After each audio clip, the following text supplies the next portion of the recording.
नमस्कार, स्वागत एवं अभिनंदन पुनः मेरे चैनल अक्षय ज्ञान पे। आज आपके समक्ष दीक्षा 7 पाठ 10 साहस के अभ्यास प्रश्नोत्तरी को लेकर उपस्थित हुई हूँ। इसमें सभी प्रश्नों के उत्तर आपको प्राप्त होंगे। लेखक ने साहस की कितनी श्रेणियां बताई हैं तथा उनकी क्या विशेषताएं हैं। लेखक के अनुसार साहस की 3 श्रेणियां हैं, निम्न, मध्यम और सर्वोच्च।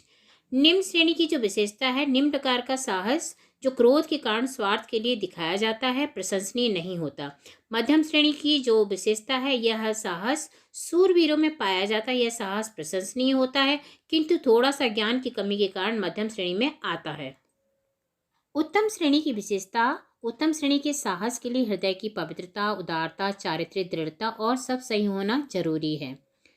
बुद्धन सिंह द्वारा साहस का कौन सा कार्य किया गया। बुद्धन सिंह ने स्वार्थ रहित भाव से, कर्तव्य भावना से प्रेरित होकर समस्याओं की परवाह न करते हुए समय पर मातृभूमि की रक्षा की। सत्साही व्यक्ति में कौन सी गुप्त शक्ति रहती है जिसके बल पर वह दूसरों को दुख बचाने के लिए प्राण तक दे सकता है। सत्साही व्यक्ति हृदय की पवित्रता और चारित्रिक दृढ़ता के बल पर दूसरों को दुख से बचाने के लिए प्राण तक दे सकता है।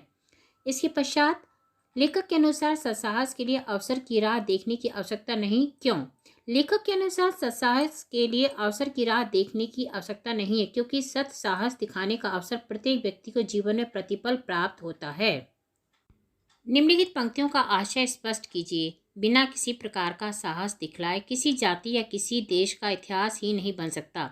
भाव है, इतिहास में साहस की घटनाओं का वर्णन होता है। कर्तव्य का विचार प्रत्येक साहसी मनुष्य में होना चाहिए। भाव है, साहसी व्यक्ति के लिए कर्तव्यपरायण होना जरूरी है। कर्तव्य ज्ञान शून्य मनुष्य को नहीं, पशु समझना चाहिए। भाव है, जो व्यक्ति अपना कर्तव्य नहीं जानता वह पशु के समान होता है। इसके पश्चात भाषा की बात में देखते हैं। निम्नलिखित विशेषण शब्दों के साथ ता प्रत्यय जोड़कर भाववाचक संज्ञा बनाइए। पवित्र में पवित्रता, उदारता, दृढ़ में दृढ़ता, अनभिज्ञ में अनभिज्ञता, कायर में कायरता, कठोर में कठोरता, कोमल में कोमलता, मधुर में मधुरता। तो इसमें हम सब में ता प्रत्यय लगाने के पश्चात नए भाववाचक संज्ञा बने। निम्नलिखित मुहावरों के अर्थ लिखकर अपने वाक्यों में प्रयोग कीजिए। रक्त उबल पड़ना, क्रोधित हो उठना। भारत पर हमले की खबर सुनकर सैनिकों का रक्त उबल पड़ा। मस्तक झुकाना, हार मानना।